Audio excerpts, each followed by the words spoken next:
Selamat datang di Meme Channel. Channel untuk berbagi informasi seputar materi sejarah.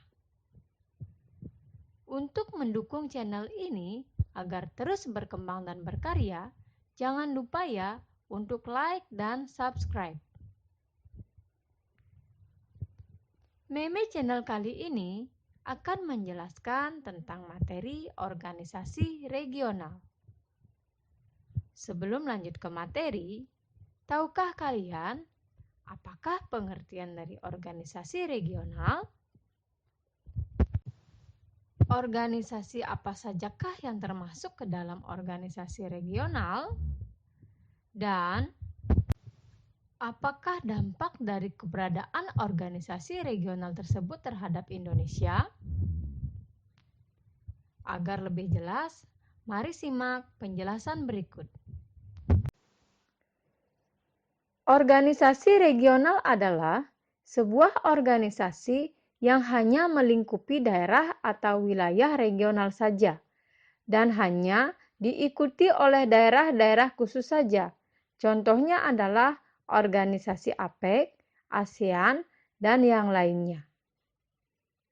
Adapun tujuan dari dibentuknya organisasi regional adalah untuk menjadi penyelesai atau sebuah penengah dalam setiap masalah yang terdapat pada wilayah tersebut. Adapun organisasi regional yang akan kita bahas yaitu adalah yang pertama organisasi Pakta Warsawa. Pakta Warsawa adalah aliansi militer negara-negara blok timur di Eropa Timur yang dirancang oleh Nikita Khrushchev pada 1955 dan ditandatangani di Warsawa pada 14 Mei 1955. Adapun keanggotaannya meliputi 8 negara, yaitu Uni Soviet, Bulgaria, Rumania, Jerman Timur, Hungaria, Polandia, dan Cekoslowakia. Adapun latar belakang dari dibentuknya organisasi Pakta Warsawa adalah bergabungnya Jerman Barat ke dalam NATO pada 1955 berdasarkan Fakta Paris tahun 1954 dan keinginan Uni Soviet untuk mempertahankan kendali atas kekuatan-kekuatan militer di Eropa Tengah dan Eropa Timur.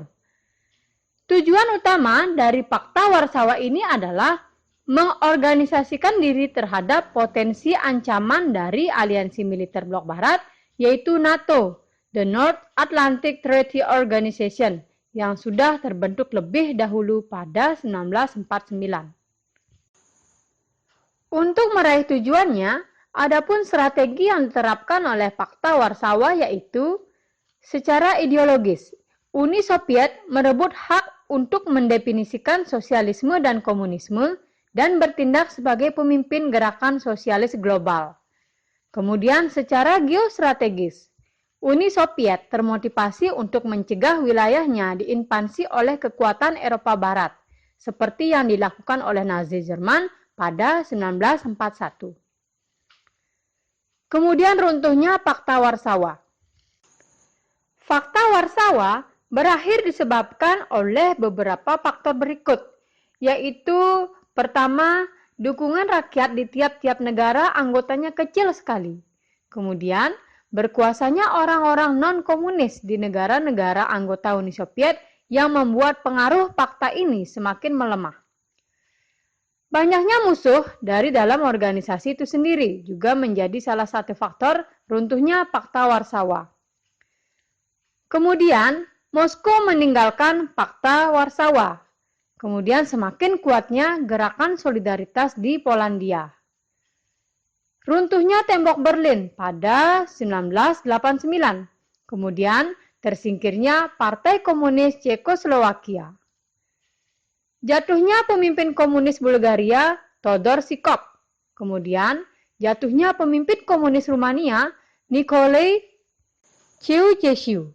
Kemudian lemahnya koordinasi dan kesatuan di antara negara-negara komunis, serta yang terakhir, republik-republik yang membentuk Uni Soviet menuntut hak untuk memisahkan diri. Selanjutnya adalah organisasi APEC. ASEAN Pacific Economic Cooperation atau APEC merupakan organisasi negara-negara di Asia Pasifik yang didirikan pada 1989 guna mengukuhkan pertumbuhan ekonomi dan mempererat komunitas negara-negara Asia Pasifik. Pada awal berdirinya, organisasi ini terdiri atas 12 anggota. Namun, APEC ini telah memiliki 22 anggota yang kebanyakan anggotanya memiliki garis pantai ke Samudra Pasifik. Adapun anggota APEC yaitu sebagai berikut. Tertera pada slide. Adapun tujuan dari dibentuknya organisasi APEC yaitu yang pertama, untuk mendorong pertumbuhan ekonomi dan kesejahteraan bersama di Asia Pasifik. Kemudian yang kedua, mendorong dan memfasilitasi perdagangan dan investasi yang lebih bebas dan terbuka di kawasan Asia Pasifik. Kemudian, mempererat hubungan sesama negara anggota untuk memperjuangkan kepentingan ekonomi bersama pada forum internasional dan mendukung pertumbuhan ekonomi yang berkelanjutan dan kemakmuran di kawasan Asia Pasifik. Kerjasama APEC dibangun berdasarkan beberapa prinsip, yaitu konsensus, voluntary and non-binding, concerted unilateralism, and differentiated time frame. Selanjutnya adalah MEE atau Masyarakat Ekonomi Eropa. Pembentukan MEE tidak terlepas dari kondisi ekonomi Eropa yang mengalami keterpurukan akibat Perang Dunia Kedua. Prancis dan Jerman Barat berinisiatif untuk memulihkan kondisi perekonomian Eropa.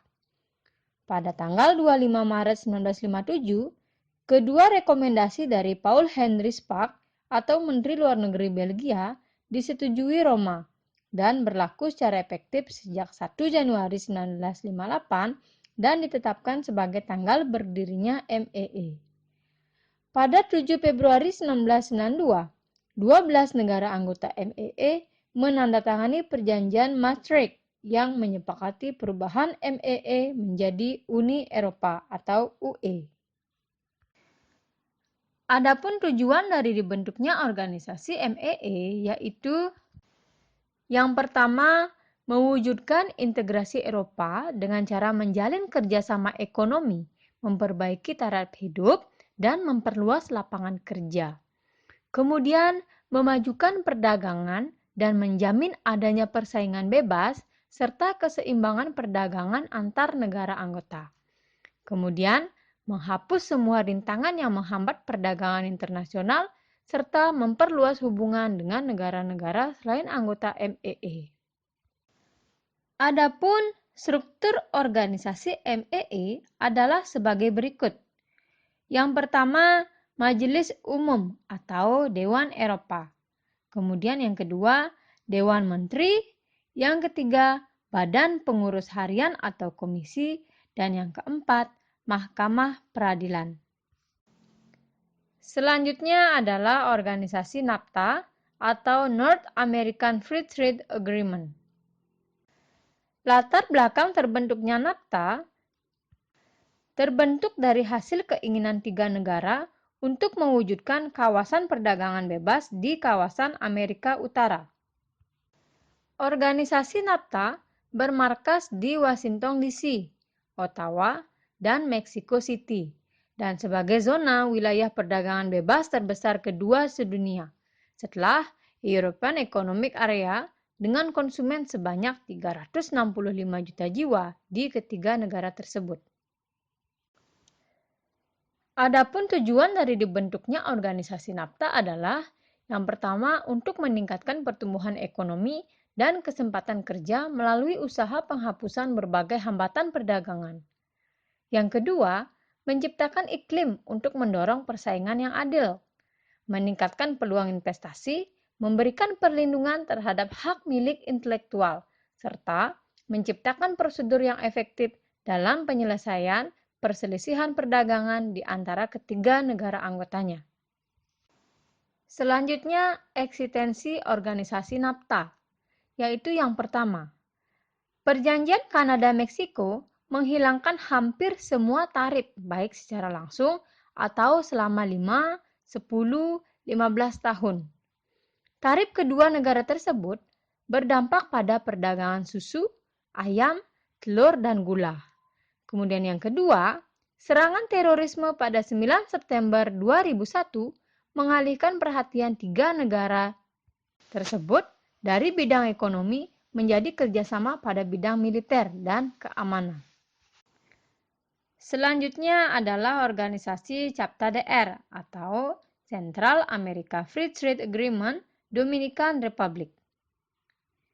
CAPTA-DR adalah perjanjian perdagangan bebas Amerika Tengah Republik Dominika yang disetujui antara 2003 dan 2004. Hampir semua produk ekspor Amerika Tengah ke Amerika Serikat telah bebas tarif sejak Caribbean Basis Initiative pertama kali diberlakukan pada tahun 1984. Adapun tujuan dari dibentuknya organisasi ini adalah untuk mewujudkan perdagangan bebas di antara sesama negara anggotanya. Eksistensi CAPTA-DR, yaitu dalam Caribbean Basin Initiative, negara anggota CAPTA-DR diharuskan menghapus tarif dari sekitar 80% produk ekspor Amerika Serikat ke negara tersebut dihapus, dan sisanya 20% akan dihapus dalam dekade berikutnya. Kemudian yang kedua, Amerika Serikat tidak boleh mengurangi kuota impor dari negara-negara yang membebaskan tarif terhadap 80% produk ekspornya. Yang ketiga, masuknya Republik Dominika sebagai anggota membuat CAPTA-DR merupakan pasar ekspor kedua terbesar bagi Amerika Serikat di Amerika Latin selain Meksiko. Demikian penjelasan materi dari Meme Channel kali ini terkait dengan materi organisasi regional. Melalui pemaparan materi kali ini, kita bisa mengetahui bahwa sebagai sebuah negara, sangat penting bagi kita untuk menjalin sebuah kerjasama dengan negara lain. Melalui kerjasama regional ini, negara yang menjadi anggotanya, termasuk Indonesia, akan mampu mengatasi permasalahan yang ada di dalam negeri. Misalnya, permasalahan ekonomi, sosial budaya, pertahanan keamanan, militer, dan sosial budaya. Sampai bertemu lagi di Meme Channel selanjutnya. Bye-bye.